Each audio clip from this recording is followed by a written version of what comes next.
Good morning, everyone. How are things? This was supposed to be an announcement for the new channel, but unfortunately, things haven't gone exactly to plan. So what I was considering doing with the new channel. So it's already received a strike, and it's not looking pretty good at the moment, unfortunately. So this channel's been demonetized, and so I don't know whether it's going to receive any more strikes after they review it, and whether this channel doesn't exist anymore. So I have no idea at this stage what's going to happen to this channel or to the other channel. They both now have one strike against each other, so not looking very good. I'll just present for a sec. I'll just share my screen.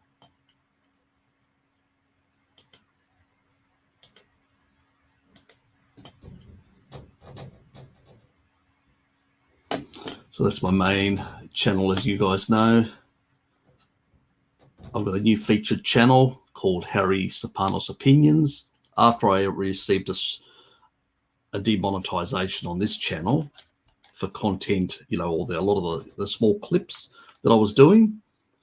So I suspect some of the content put up red flags for them. I'm now no longer under their radar. I'm definitely on their radar. They are monitoring me, and I suspect that as a consequence, they are definitely going to be probably, affecting this channel, the next channel. So this is the channel that I had actually created. So I could put all my geopolitical opinions. I could put a lot of my opinions on a lot of different things. But what has actually happened is the first video that I put up got knocked out. I'll just switch for a sec. What's it doing? Switch accounts. So I'll switch to that account. Things are a bit on the slow. Do persevere with me.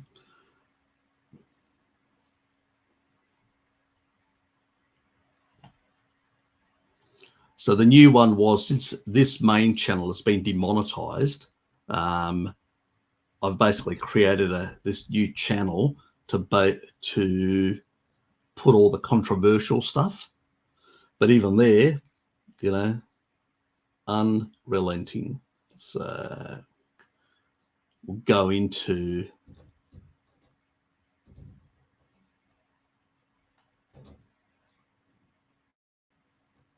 I may have to remove a lot of content from my main channel before I request a remonetization. So I'm just going to have to think, where am I going to place all this content? There's hundreds of videos that are potentially controversial for YouTube that could see my whole channel taken down. So this one was removed. This video here.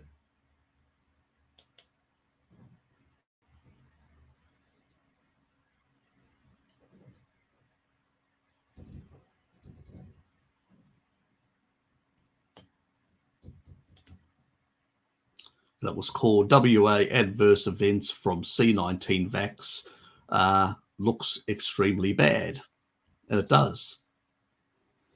Compared to 2020 and 2021, the amount of incidents of people having reactions to the Jabba the Hutt were 3,872.6%. That's a massive order.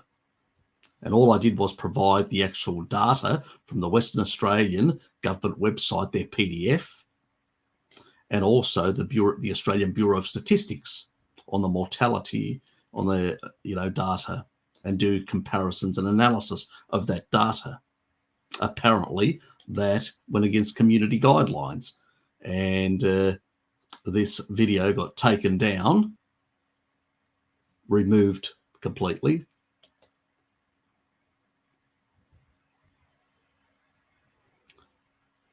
And oops, that's not it.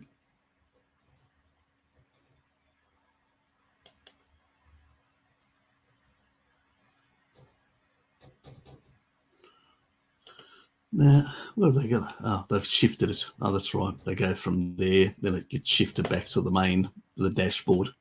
Sorry about that, guys. And pretty much channel violation, active community guidelines, strike warning.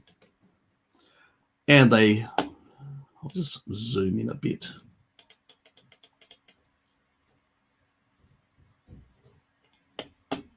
So pretty much on that channel, the first video got taken out. I got a strike, a community strike.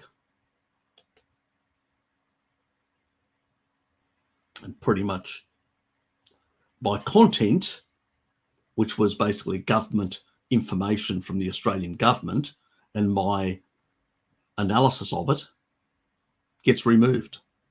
It's completely and utterly nonsense. But this is what happened, you know. And so when I appealed, I put this comment back to them.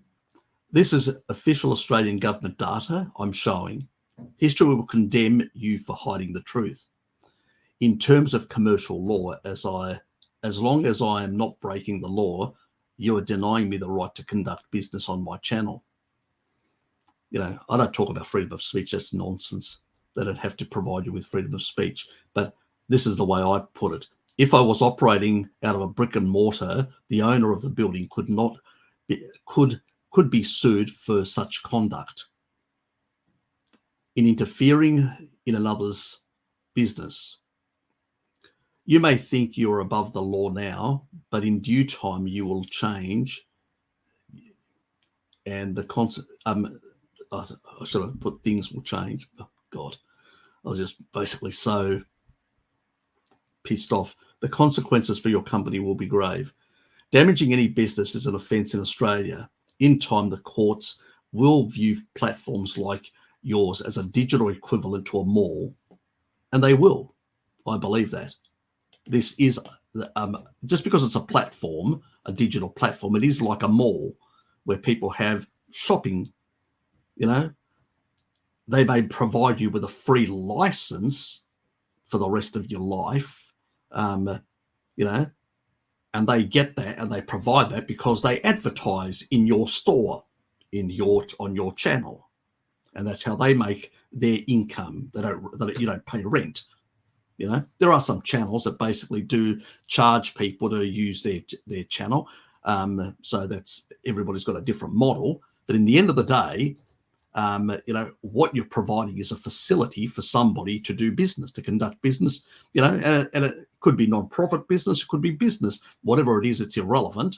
If somebody's, you know, if I've got a mall and there could be people that have got, you know, charity organizations running out of it, retail outlets, whatever that business, I can't interfere in their business. What they do in their, as long as they're not breaking the law, what they're doing in their business is their business. And what these people think is just because they control the platform, the mall, the digital mall, that they can do whatever they like. They can just come into your business, shut it down, you know, shut the door, lock the door, do whatever they like, kick you out of your business. And you've created content, you know, you've added value, you've produced something which they've exploited through their advertising, and then they basically rip that away from you. So, you know, it's nonsense in my personal opinion anyway, that these things have, at some stage, somebody's going to have a lot of money and they're going to go after them. And I, you know, hope that happens soon. But, you know, technically, a lot of us couldn't afford to basically go after these, you know, these people. And that's largely part of the problem. So, yeah. So I was about to launch my, you know, this was the announcement to, you know, do an hour, talk about it, what I was intending to do on that channel and stuff like that.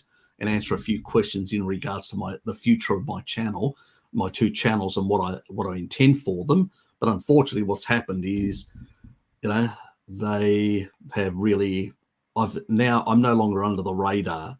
I think I've been under the radar for some time, and they haven't noticed me. So now that they have noticed me, for me to try and demonetize this channel again, they're going to go through a fine tooth comb on every single video. And I've got a lot of controversial videos, and obviously I could get multiple strikes and lose my channel completely. So I'm not going to do that currently. So even if,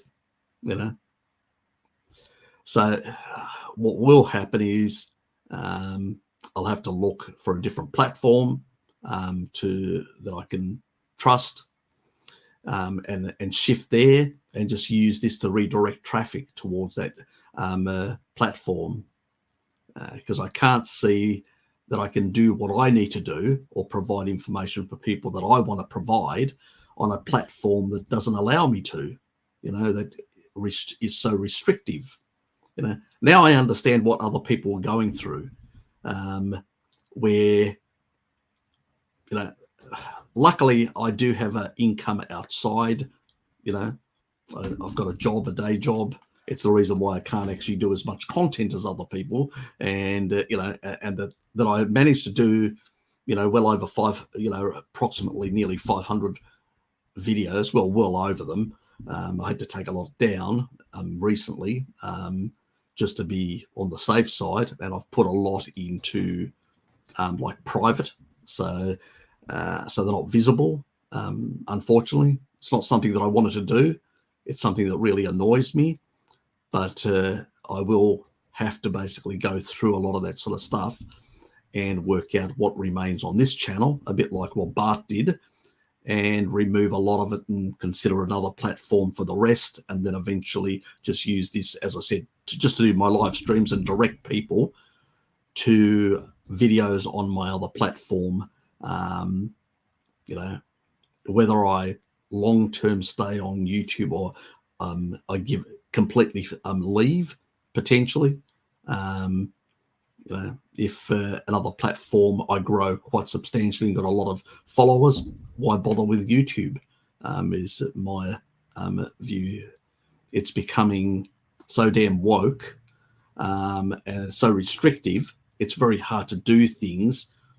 If you can't speak your mind, and you have to second think, you have to second thinking about, should I say it this way, should I say it that way? I'm constantly, I'm self-censoring. So I'm censoring myself to avoid getting a strike or having the channel taken down. Then I'm not really, I can't really do what I need to do.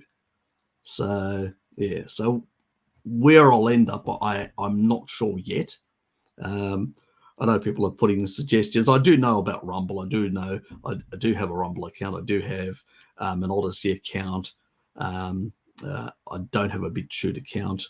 So, but I've put a bit of content on Odyssey. I find it very cumbersome. I've got hundreds and hundreds of videos, and a lot of these sites don't actually allow me to place the stuff easily on their channel. So I'm going to consider what stuff that I'm going to put on there, how I'm going to go around, so.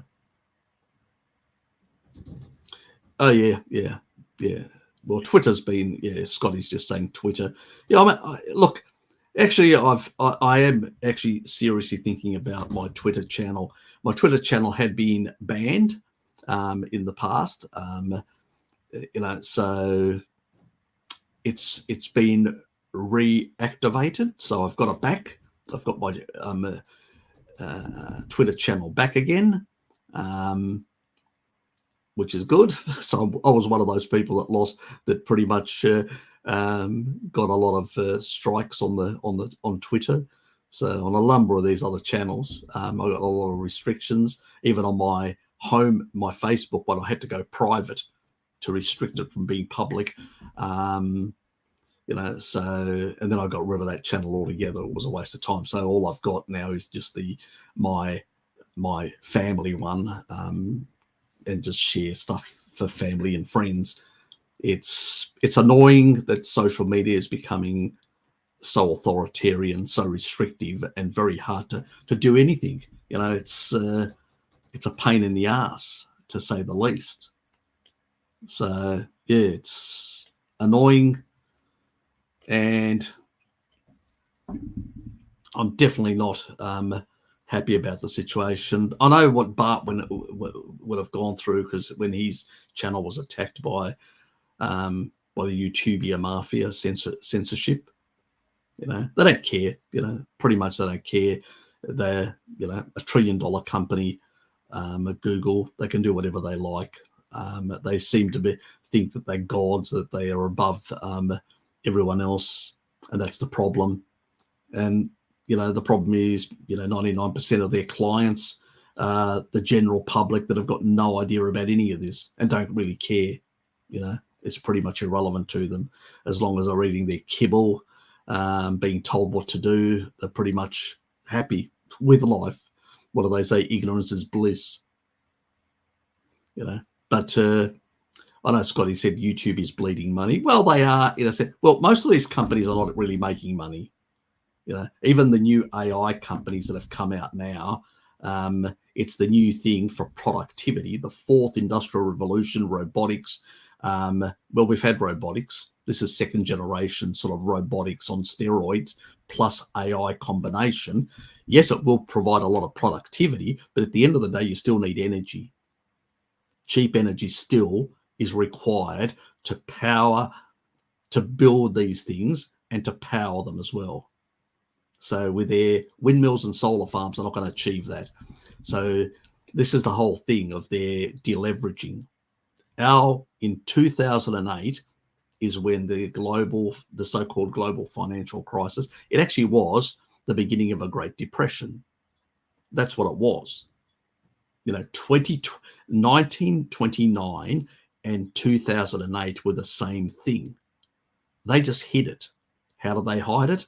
Through quantitative easing QE, by printing money printing, because then they actually raised interest rates, because high debts, usually money, supply and demand. They just threw out the book on supply and demand in terms of, and they said, well, we're going to do something different. We're going to do this. They do a cycle. This is why they had to get rid of Varoufakis, even though I disagree with his politics on the social agenda. On the economics, he was trying to basically do classical economics as a finance minister for Greece, and couldn't understand why these people were doing these crazy things. But the reality is all these people have colluded together and are doing these, running these zombie companies. And all they're doing is, if you take a look at the debts, they're doing what Japan did. I've said this a couple of years ago. I talked about this, how Japan is doing this intergenerational transfer, where they're buying in the secondary market, they're coming in and buying all the bonds, and they're getting close and close to about 80%. That means the central bank owns most of the bonds, most of the debt. Now it's gone from it was 244. It's gone way above that now, into the 260s% of GDP. And they've got a declining population as well. It's part of the whole thing, higher GDP, less people, higher productivity through robotics and AI. What do you think Japan's been investing in for the last couple of decades now? They've been heavily investing in this sort of technology. Everybody else is now catching up to the Japanese approach.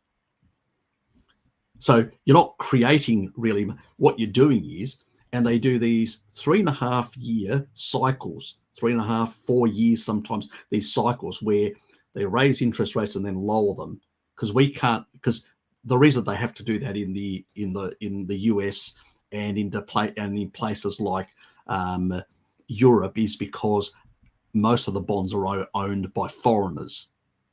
So, but each time they do this money printing cycle, all they do is they debase the currency. And by debasing the currency means your purchasing power goes down and the assets fly through the roof. And you can see stock market goes through the roof and all that. all these asset prices, properties becoming, now something like over 13 and a half times average wages. You need to be able to afford a home, you need 3 times average wages, which is what was in the 50s and 60s and all that, when we're on the gold standard, when we basically didn't have this massive money printing. So who does it help? It actually helps the big end of town, because it actually inflates their assets. You've got more money chasing less assets. They get inflated. And then debt to equity comes down for them, even though they're not earning much income. Some of them not at all. It's a whole Ponzi scheme.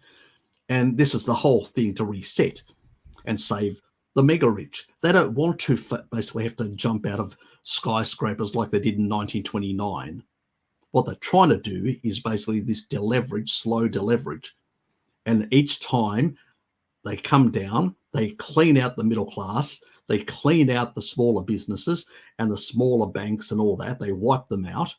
And the bigger end of town will just accumulate more and more concentration. Remember, you'll own nothing and you'll be happy. And we'll have a new feudal capitalism, a new feudal state, dystopian feudal state, where they'll control everything through this method.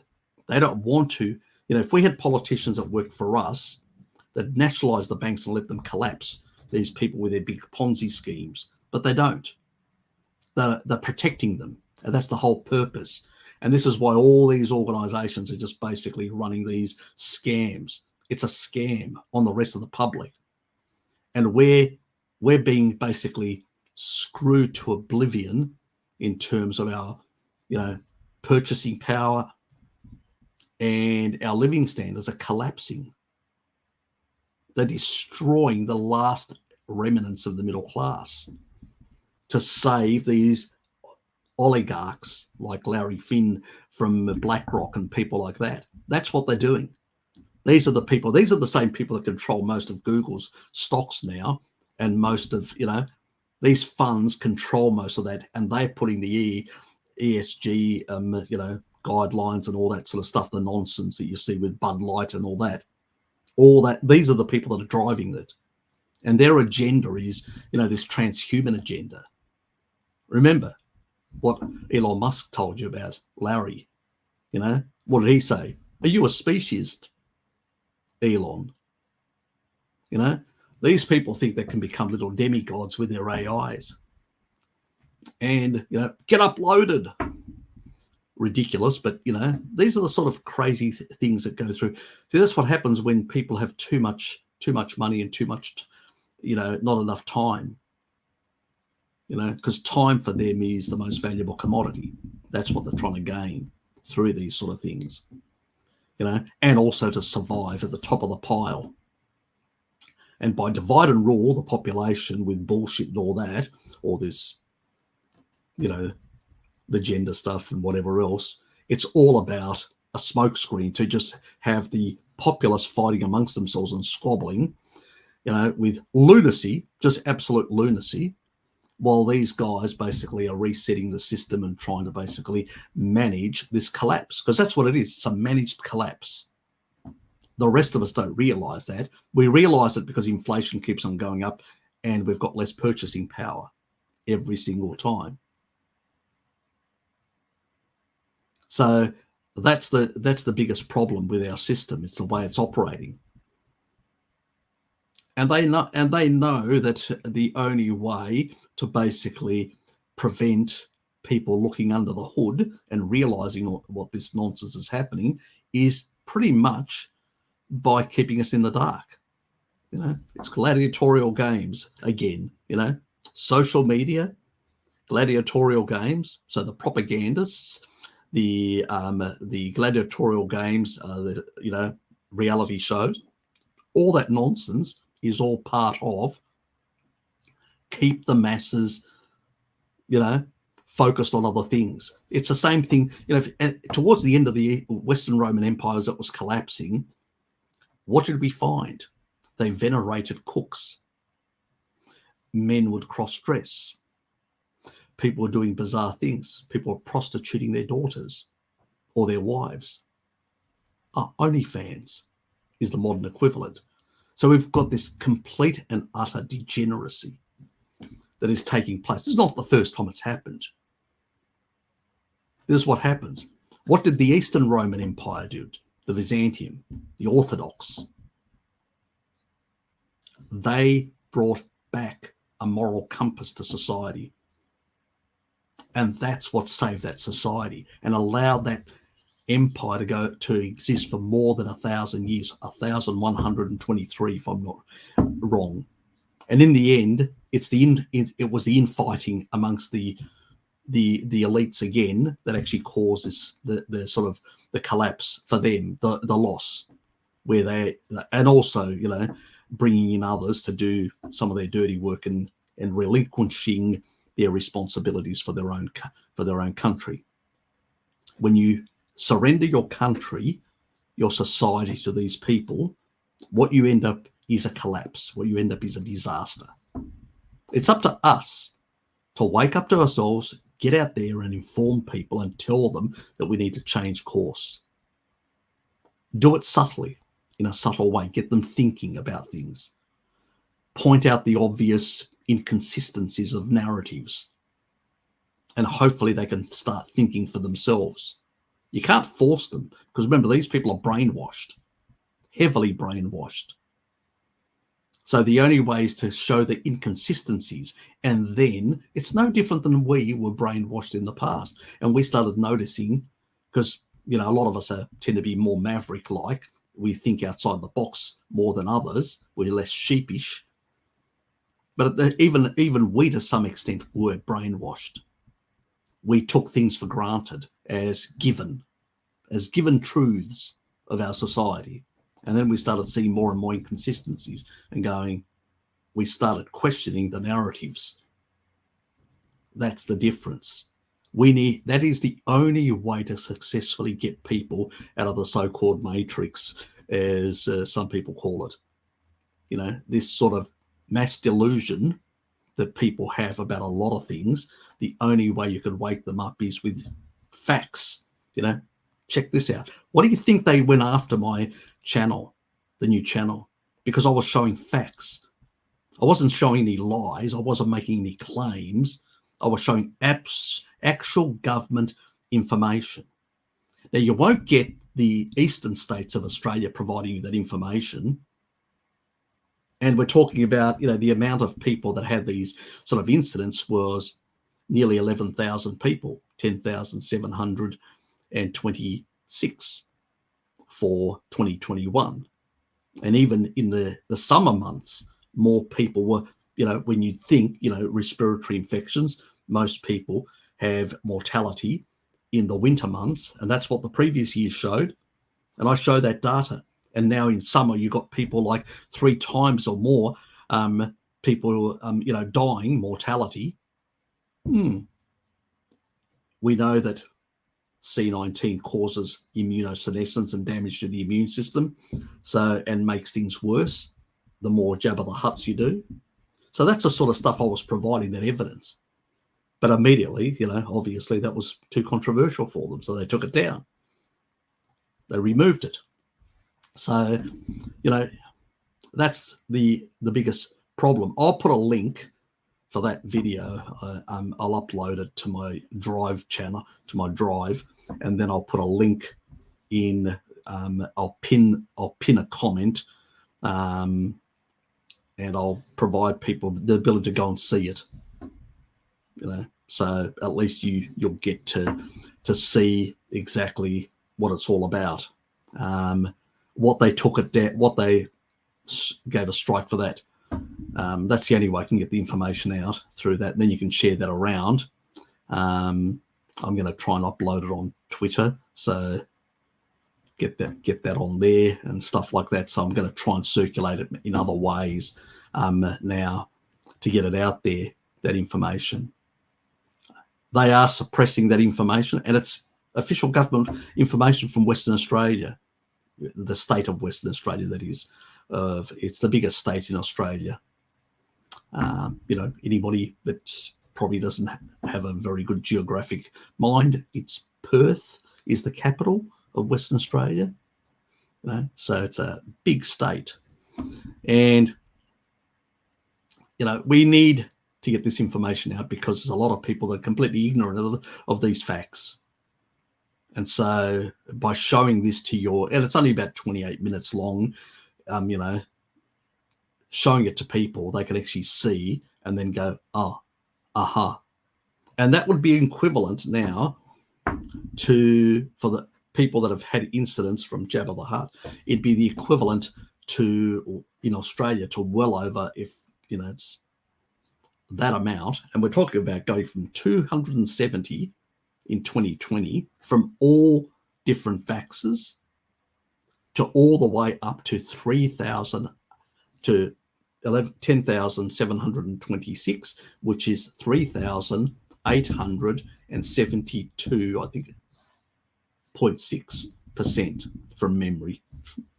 Don't hold me to it, but it's nearly getting closer to nearly 4,000%. That is massive. It's not a small percentage. We've never seen that for any vaccination, sort of immunisation in any part of Australia. Those sort of levels would ban something completely. And what are we doing? Still encouraging, especially young people who don't have a risk. It's only very frail old people. It is, criminal, in my personal opinion, criminal. And we need to get the information out there to people to realise what's happening, because people are completely ignorant about the situation. So I hope that you will share it wide. After I've pinned it, I'll pin it in the comments area, because I haven't uploaded it yet. I should have done it earlier, but I haven't. I've been running around doing other things. So as I said, I was going to do an hour here, and then I was going to do launch the other one on the other channel. I was going to stay there for about 5 or 6 minutes and then go, because I've got other things to do today. That's why there's no live streams. But unfortunately, that plan was completely and utterly stuffed. These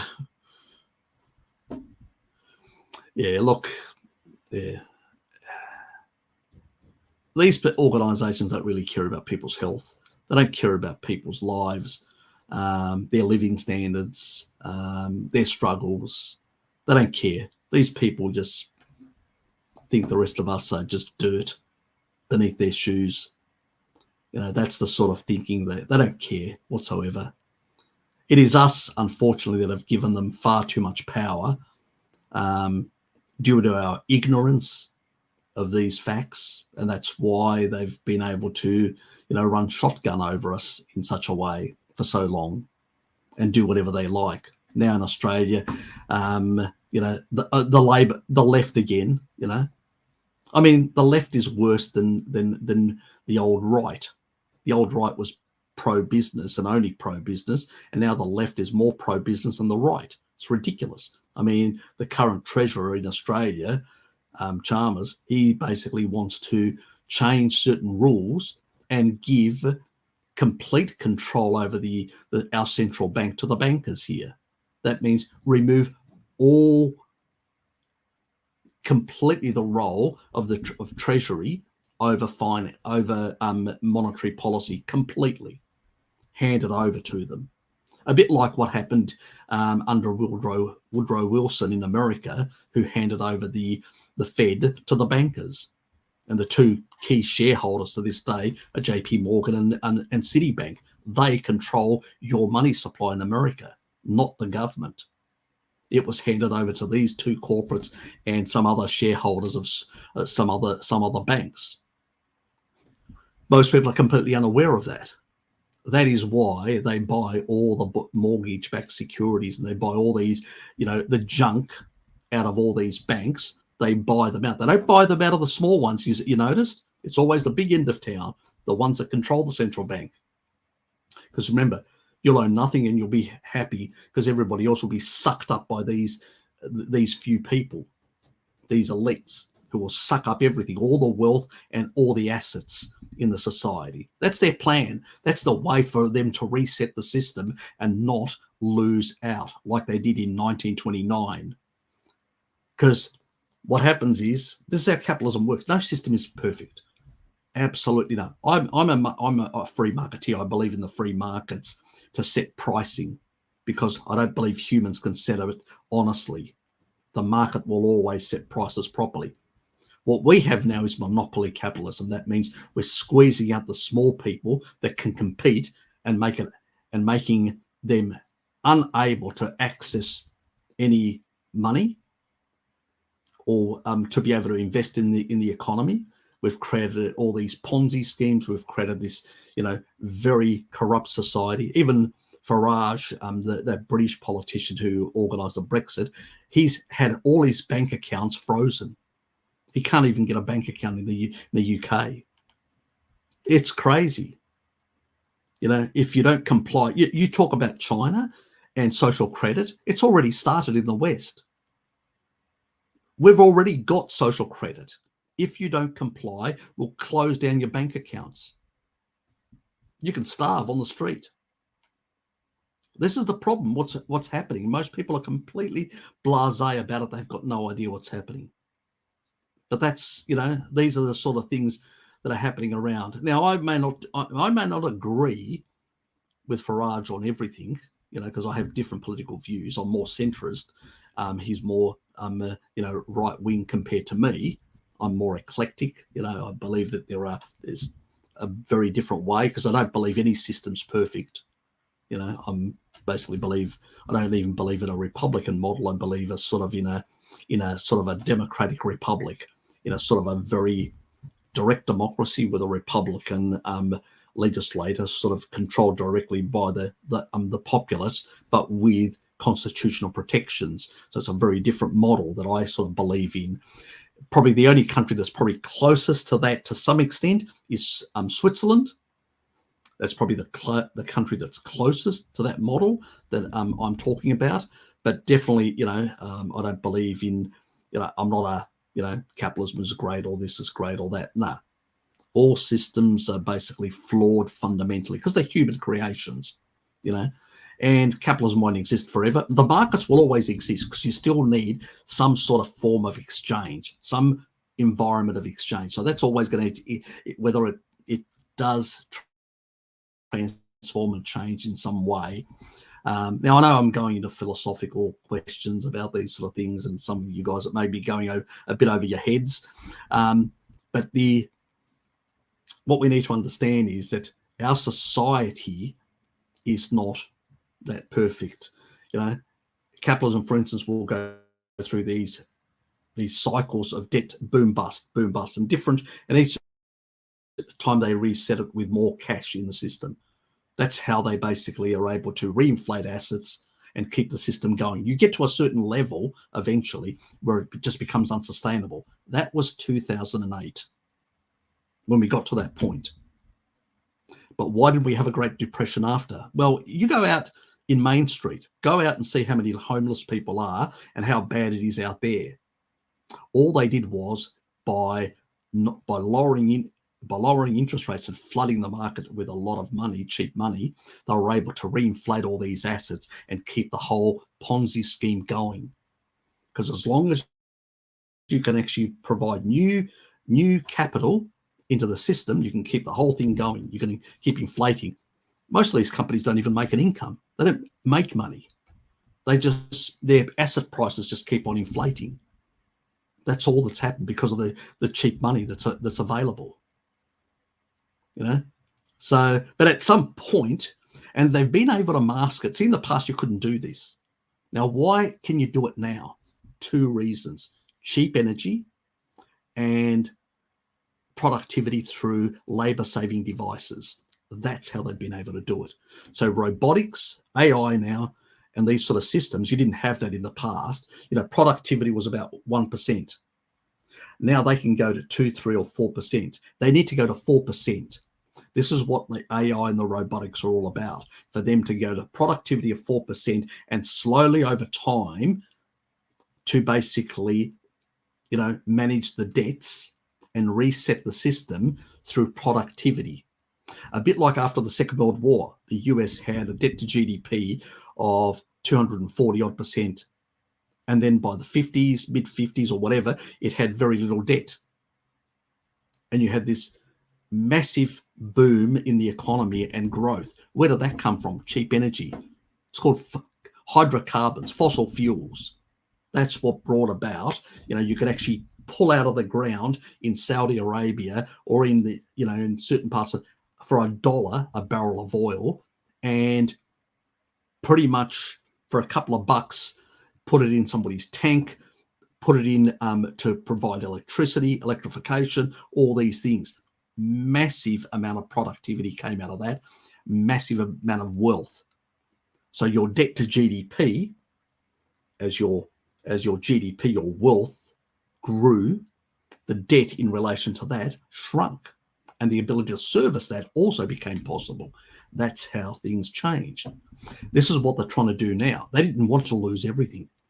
So now they have to do this reset. Every 3.5 to 4 years, they do a reset with the bonds. So they go to Greece, they go to all these countries. Now, play along, little boys and girls. Do not upset the apple cart. Do what you're told.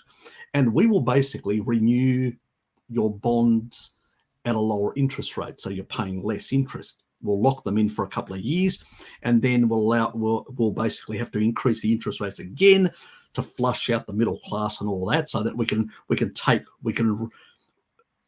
from them, from the masses, bring it into the system to survive the big end of town, and then do this reset. And that's what's happening. And if you take a look, even Bitcoin is going up and down in the same way. The difference is there's a divergence, because Bitcoin, even though it's a sort of, I view it as a sort of, it's not backed by anything. It's a bit of a Ponzi scheme itself. But because it's got a limitation of what's available in terms of coinage, it actually goes up each time, and it actually goes slightly. It actually has got a better growth than the real economy. The real economy is not actually going, because it's actually flatlined or going slightly down, declining slightly, because you're actually just printing more money. The money supply is going up and down through these cycles, but generally speaking, you're still in this sort of this masked currency devaluation that's actually taking away purchasing power and stuff like that. So there is no real, it's just artificial, but it's allowing them to basically manage, because the reality is, if all the companies and all the actual governments had to pay, proper interest rates all the time, they'd be bankrupt completely. They'd collapse. The whole thing would collapse. To prevent it from collapsing, they've got this cycle. They'll push up interest rates for a period of time, and then they'll bring them down again. You'll see they'll bring them down. Sure, it's not too far away. And when they bring them down, all asset prices, Bitcoin and everything will start growing again. Again, supply of money back into the system. So, and this is why, and what are they doing? They're suppressing gold and silver, particular gold. They go around, they're actually selling it. They're flogging it off left, right, and center every single year. Billions and billions of dollars worth of gold are being flooded. Why? Because they want to keep real money down, because it's a competitor to their system. So that's why people are looking and saying, why aren't gold prices going up? Well, because these guys are basically selling it on the side and suppressing the gold price. They're manipulating the market. I mean, Greenspan actually said this back in the 90s, in 98. So it's public knowledge. Most people just don't know about it. This is the sort of situation that's happening. People are completely unaware, oblivious of what is happening in this world. So anyway, getting back to my channel. So what I'm looking at doing is, going through, I'll have to go through all my stuff. They've pretty much told me that I can only apply back in September. So I've at least got 2 months until then to reapply, and I'll have to go through these 2 months through all my, I'm only going to be doing live streams. I'm not going to have any time to do any videos, because it's just not going to be possible. And I have to go through all my sort of stuff and work out what I'm going to leave on YouTube and what I'm going to remove from YouTube. and I have to download all this sort of stuff from YouTube and actually then put it somewhere else. So that's going to take some time and effort to do that for me. So that means I'm not going to have time after work in the evenings, time to basically do any stuff, any content. So I do apologize, but there's no way around it. There's only one Harry, and he can only do so much in a day. And so, I still need to feed myself. So I still need to work a regular job to feed myself. I do this to try and inform people, to get information out, to try and help people. And also just reminding people, please hit the like and the like button. And if you do know friends that haven't subscribed or family, please ask them to subscribe to this channel to at least keep it going. So at least you can get some information, and then you know what's going to happen. But in the end, guys, we need to get people out there to understand what is happening in our societies. These things that are happening are not accidental, they're deliberate. There are people out there with deliberate strategies to upend the system and to actually create this divide and rule amongst the plebs in order for them to reset everything the way they want to and actually survive at the top of the pile, while they basically leave the majority of the population impoverished and in control. The problem is, even a lot of young people now have given up on family. They've given up on everything. Give them an iPod, give them basically a bit of kibble and all that, and they have no big expectations for the future. It's disastrous for our society. But these people don't care because they're on a depopulation strategy. They want to shrink the population and give them kibble so they can won't be able to reproduce, because we're going to reset the system. We don't need as many people. We'll have our robots. We'll have our swarm armies of bot AIs to be able to kill people or our opponents who threaten us. Sounds a bit like Skynet, doesn't it? But it's humans controlling the Skynet. That's the only difference. Very wealthy individuals. That's the fundamental difference between the two. No, Troy, I'm not on Telegram. I'm not on any of the other channels at this. I have to sit down and think about where I'm going to put my primary focus. See, I don't have the luxury of other people. Other people do this full time. They got the time to be able to sit down and actually have a number of social media platforms and actually support them. I have to basically think about one or two at most that I can actually support and just focus on those, because I have a day job. A couple of years' time, when I do retire, it'll be a different story. I'm 57. I can retire at 60 if I want to. But at the end of the day, as a person, I've only got so many hours in the day that I can focus on doing anything as far as my channel goes and stuff like that. Now, I did do an interview with Sean Baker on Rivero. That will be out in about less than a month from now, probably about 3.5 weeks from now, something like that, I've been told. So that'll be an interesting one. It was an hour. I can't even believe how many things I said within an hour. And at the same time, there's a few things that, because it was late at night, I fell asleep. I woke up, half an hour before the damn interview. I had to go and throw some water on my face to wake up, and then I couldn't get to sleep at 3 o'clock in the morning because of Dad's situation. They had actually sent me an email. I didn't even see the email to reschedule because they realised I was in Australia. Yeah. Anyway, so it wasn't at the top of my game. And maybe I was babbling a bit. I don't know. I can't even remember it. It was just sort of, nearly on autopilot, try and get the stuff in, try and maybe, you know what I mean, sort of get across to people that, you know, there's a few more brain cells than the average person, maybe, you know, because most people that are either on a carnivore diet or stuff like that tend to be people that have got a bit smarter than the average person, so, you know, as they say, the average IQ is less than half.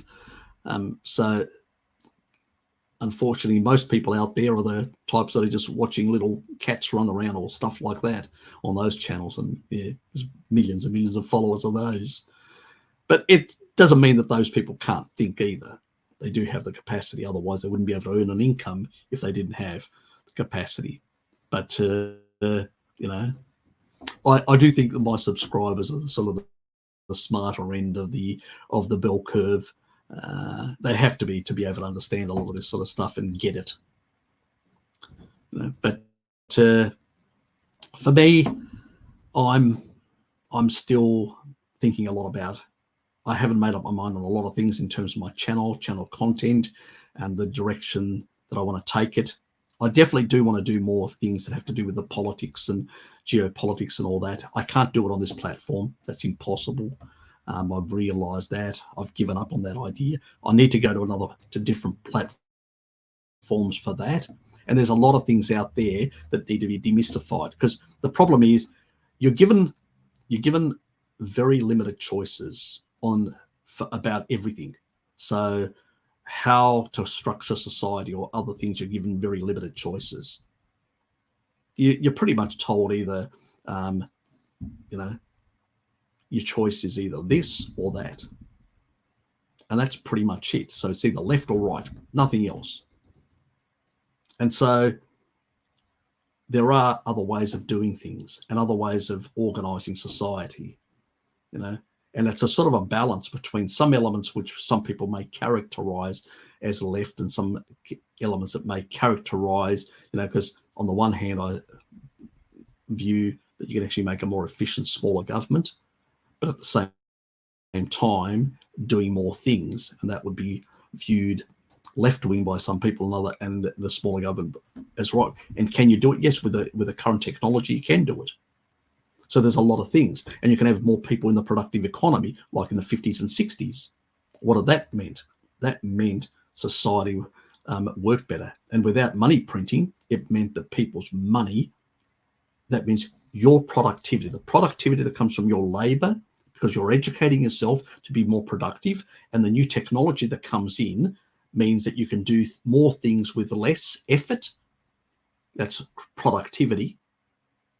And cheaper energy amplifies that productivity. What happens?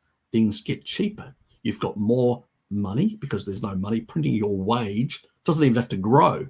Just from the productivity and all that, your purchasing power goes up. What they've been doing by money printing, the bankers and all that, is they've been taking away your purchasing power and your productivity. So all your efforts since the 1970s, they've been ripping it out of your pocket every single day. That's what money printing does. It's welfare for the rich and a decline in living standards for the poor, for the average people out there, the middle class and the poor. It always has been, you know, and always governments have colluded with big business to money print in order to enrich themselves. Go right throughout history, back in the Roman era, all sorts of periods in history. It's always this sort of fascist state, which is corrupt corporates and corrupt politicians colluding together, enriching each other. Oh, you know, Hunter Biden, as an example, the son of the president, and their family. This is the sort of stuff, these collusions between the different power groups within the society, the political class and the wealth class, completely colluding and corrupting the whole system, and then just giving people gladiatorial games, you know, and all this sort of reality TV, all this sort of nonsense. So they're not focused on the real game, while these people are just walking away with all the cash. You know, that's the sort of world we're back to. a world where, and it's deliberate that they promote this lack of morals and destruction of the family unit and all that. The same thing happened in ancient Rome. Because if you can break up people, you disunite them. They become disunited. They squabble between each other. Who can get what from whom? If you're more focused on what can I grab, what trinkets can I grab, what dopamine hits can I get, and not care about anyone else, and basically that's a declining moral fiber. But these sort of people are perfect for them, uber consumerists and do not care about anyone else and what can I get. And even though their income and everything is declining in purchasing power, as long as the governments, hand out, little candy here and there, now it's all these, we had the COVID money, we had all these little schemes, things like social money and giving. Well, that's not putting people doing productive activities. That's just money printing and handing over money that's losing value continuously. I mean, the Romans did that. Debased their currency and then, gave people small pieces. The bread that they used to give people out in the gladiatorial games just shrunk each time, became smaller and smaller. That's how those, from large loaves, they became these like pita bread type things. That's how they became. That's how these things emerged, because it was, less and less and less the quantity that you're actually flogging out to the population and spreading it out like that, like a flat bread or whatever. You can actually, with less ingredients, you can make it look bigger. It's all about manipulation, smoke and mirrors. So this is not new, guys. They've done this multiple times in the past. As I say, they know, they've been doing it since the pharaohs. They know how to do it, and they're very good at doing it. Some of us who are outside the box, outside the matrix, can actually pick up on this bullshit and understand it. The majority of people don't. It doesn't mean they're lost. It just means they don't. And in order to avoid getting to the stage where things become so dysfunctional, you end up with a social explosion, like with the French Revolution or the Russian Revolution, and a lot of people die, including potentially many of us. That's not so. It's even in our selfish interest, our family's interest, and all that, to try and awaken some of these people's thinking, to get them to think about, the obvious contradictions in the system, to get them starting to think differently.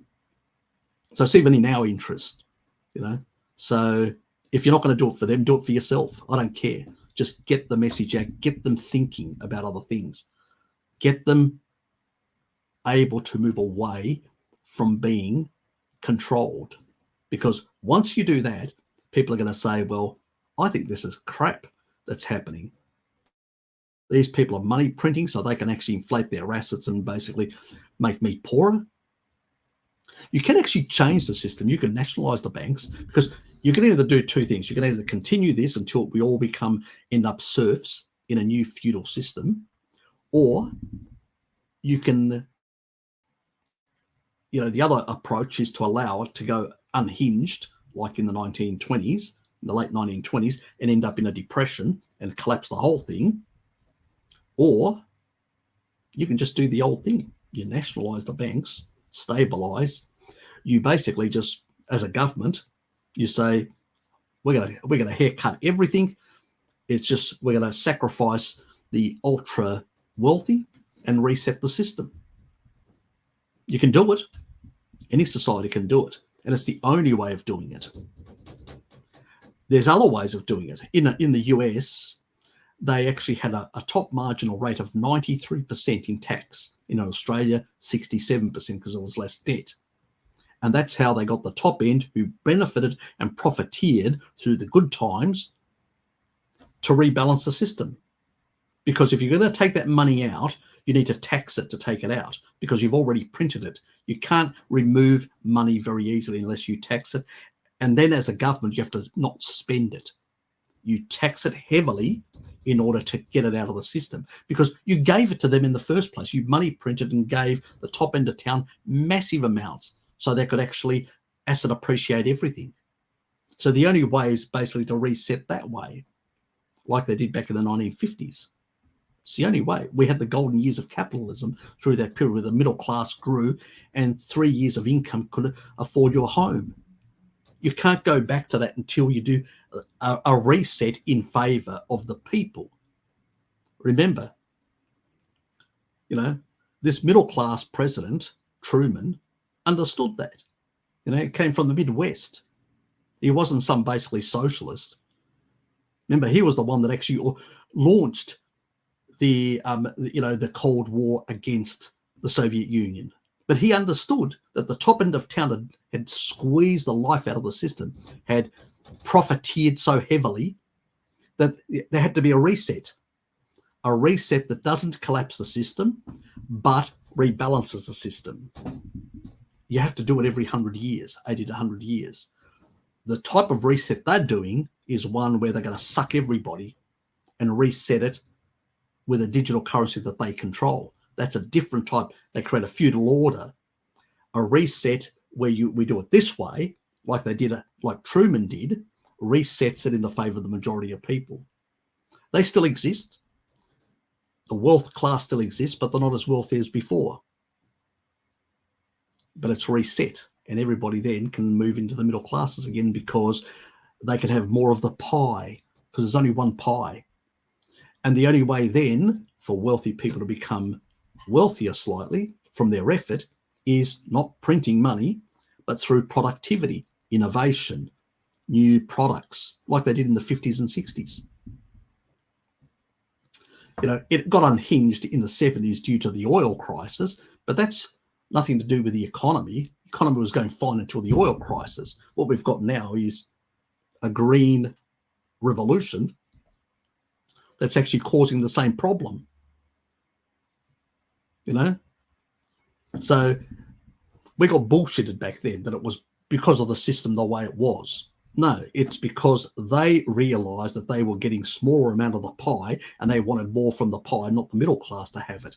And since then they've eroded. And all they did was through those years, they gave the middle class, as they money printed, their incomes eroded, their savings eroded, and eventually they got them on credit cards in the 80s and 90s, and then they put them into massive debt. So that's what happened. So people were told, here, get a credit card and go and buy your stuff, your kibble and whatever else. So it was basically due to the money printing, they debased the purchasing power of the population. And so that was the only way of actually, so there was really an inflation, we just couldn't see it. It was masked because of cheap energy and the productivity of robotics that masked that inflation that we couldn't see. And they took that, they garnished that productivity out of the system against us. We got nothing, and that's what's been happening in that regard. There's not a problem with the system with capitalism. There's a problem with the way you manage capitalism. There's different ways. Back in the 1950s and 60s, you had smaller government. It was more efficient in the way it functioned, and people had more wealth in their pocket. They could buy things. They didn't need the government. The moment the government started money printing and doing social programs and all that, what they did, they had to actually money print to do social programs. What happens is when they do those sort of things is they erode your wealth in the long run, because they have to print more money. So your purchasing power goes down, your ability to buy your own stuff, to afford your own pension, all these things go down, that ability. But then they give you all these social programs, and that's how they placate you, and they make you dependent on the state. So what's the difference? And back in the 1940s and 50s, the banks were a very small part of the economy. They were 10 to 15% of GDP. They basically just lent out money. They were just a middleman. You could have got rid of them and just used a central bank to be the middleman, and everybody have an account with the central bank. So you don't need them, in a sense. It's just banking. That's all. You could have had the post office system, a national bank in Australia, for instance, or anywhere else through the postal system. People just use that. You don't need banks, So, and that would be cheaper for the average population, average person. We would be able to get, better outcomes for us, because there'd be no middleman making all the profits against us. It was that society with a smaller banking sector that actually boomed and created greater living standards. What did we get after the so-called revolution, supply side economics and all this nonsense? Well, we got these mega banks, and they became bigger than the whole economy. And now the fund managers and all that have just become ginormous. They're engulfing the entire economy. They're just sucking it. BlackRock now owns most things. It's got something like its total assets that it controls is something like 53 trillion. It's valued at 14 trillion. The US economy is about 23 odd. It's a monstrosity on steroids because of cheap money. This is what people don't understand. So that doesn't mean that I believe that government should be doing everything. No, God, no, definitely not in that regard. But governments do have a role to do productivity things, to build certain roads or infrastructure or stuff like that. That's important and all that. But they shouldn't be in the business of producing products, because they have no friggin' idea how to do that. But there are certain entities like the banking system, like the Commonwealth Bank in Australia, shouldn't have been privatised. It could have been restructured through the postal system, unifying the Australia Post and all that, and running it through them, providing much cheaper services for the Australian people, and also turn the Commonwealth Bank into the old development bank that it was, to fund productivity. That means it takes money, it then lends it out for projects of significance to build new rail systems and all sorts of other things, road, rail, and whatever. That infrastructure, then people will get a return on that. It sells bonds in regards to that. That was its purpose. It wasn't basically to just make money at the expense of the population. So there is a balance between some level of government, mostly should be private, but some level of government as well in there. But when it comes to the banking should be very restricted. If one thing we've learned through the golden years of capitalism back in the 50s and 60s, if you want to maintain higher middle class and good living standards, you've got to restrict the bankers, their size in terms of GDP. Restrict them to below 15% of GDP. And if you do that, then it's fine. Because remember, these people, how do banks make their money? What is the biggest nightmare for a banker? They have a whole lot of money that they can't lend out. So if there's money printing happening, they need to lend it out to as many people as possible. And that's what they do. But it's mainly to the big end of town, and they just inflate assets because there's more money chasing less assets. What happens to the assets? They appreciate. So that's how the wealthy, through debt, because debt is money, it's the reverse. That's how they make their massive, capital gains and wealth.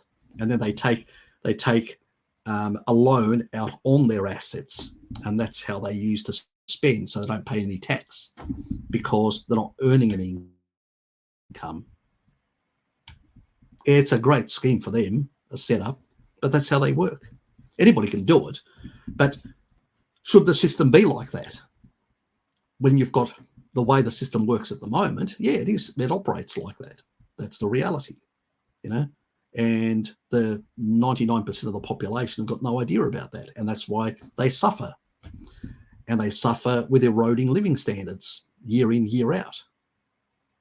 So if you if you basically allow people to be productive in the society, to work and actually realize that the people that are more productive will get more of the benefits, and those people that are less productive will get less of the benefits.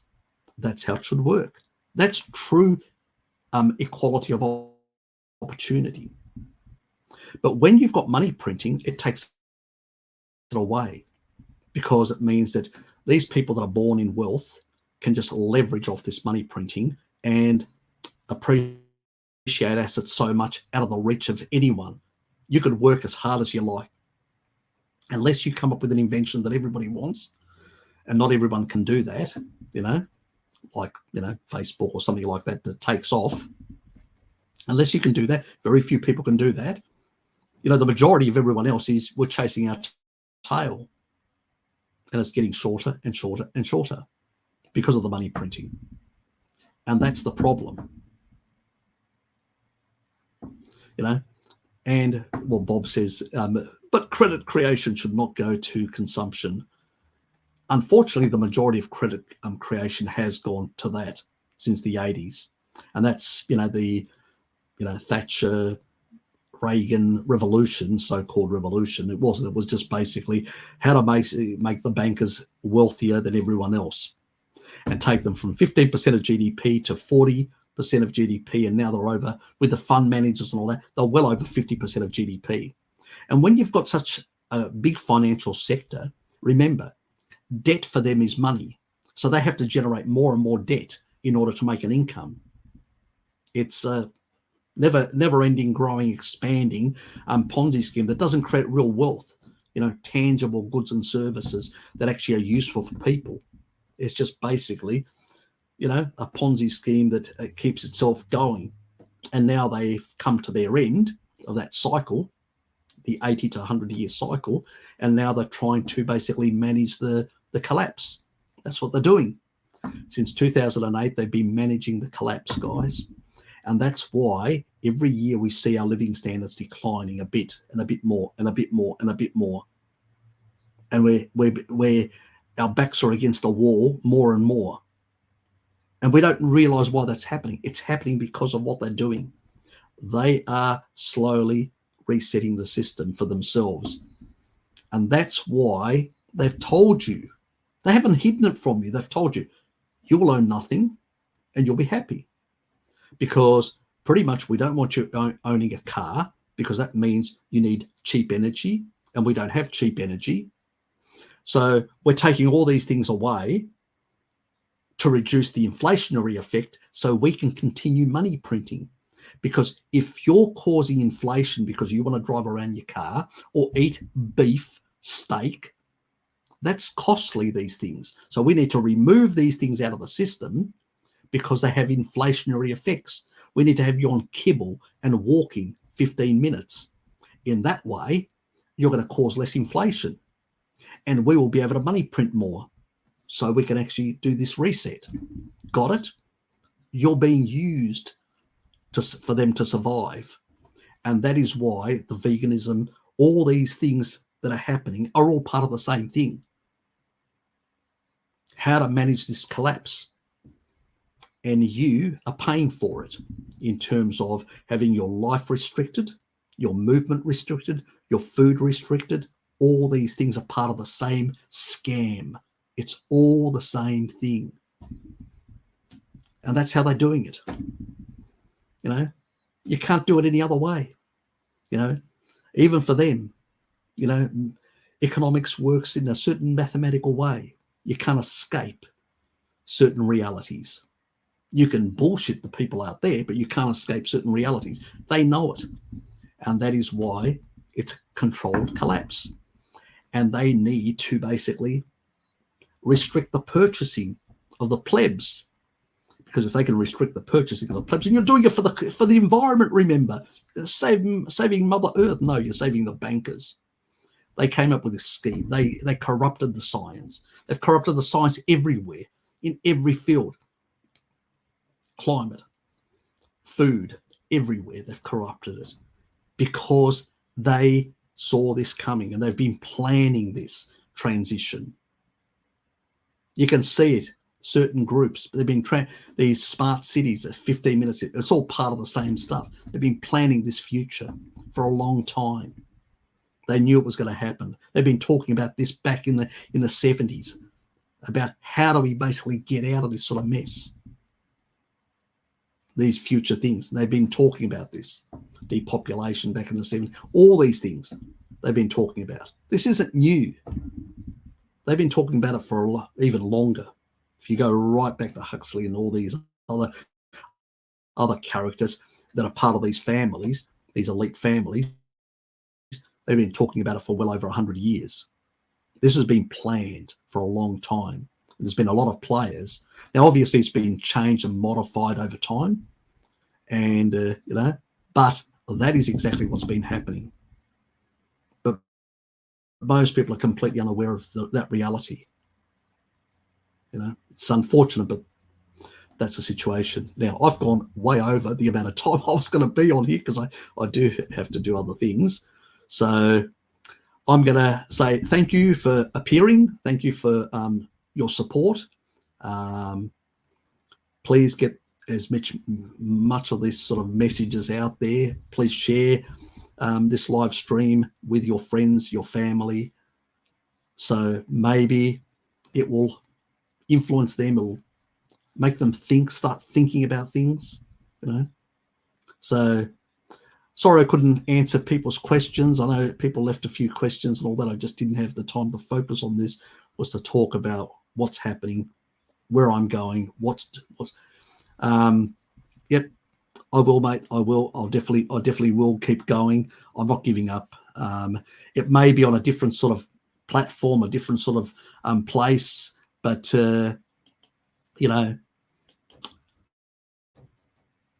oops. Thanks, mate.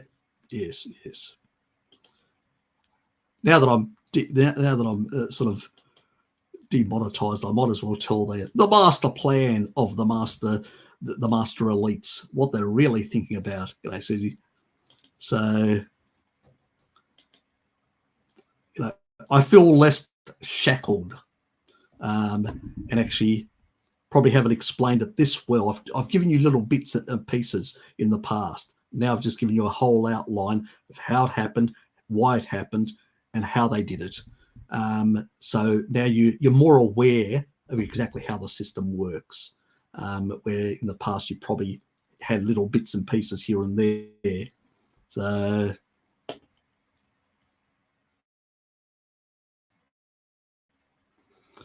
yeah, I'm occasionally I do make an appearance. So I don't know whether I'll after 6 tonight, which is in about 6 hours, I'll put up a Zoom thing. It's the Christmas one, but actually I may actually I'll actually just I'll post that into the community page. And if people want to come there and actually talk with me there, they can, because it's going to be really easy for me to talk and say whatever I like. Where on here I can't say a lot of things without completely having them close the channel down. I've given a lot of stuff at the moment, but I can't go into greater depth, because to go into greater depth would see the channel shut down, and I don't want that. So until I can transition and have another outlet for you people to be able to come and see the information, or that, yeah. So anyway, I'll pop in tonight in about 6 hours from now, and if anybody's there, I'll have a chat with people. So that's, yeah. So it won't be nutritional. Don't come and ask me nutritional stuff. That will be next week. There'll be a live stream covering, and you can ask me then. This will just be about geopolitics, about different stuff like that, things that you may want cleared up for yourself, or you may have a pre-established an opinion about something. You want to get my view on certain things. Harry's transitioning. Not that type of transitioning, mate. Nathan, not that type. Yes. I'd have to get a fully dress to do that properly.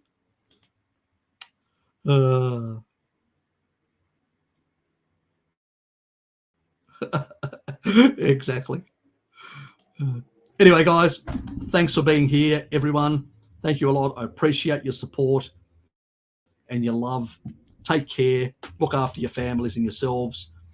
When these are, problematic times, to say the least, and we need to basically support each other, because we're told to be, little economic units that don't care about anyone else, but they want us divided. We need to be united with like-minded people and try to bring more of our family and friends and other people to pull them out of that brainwashed matrix that they've established.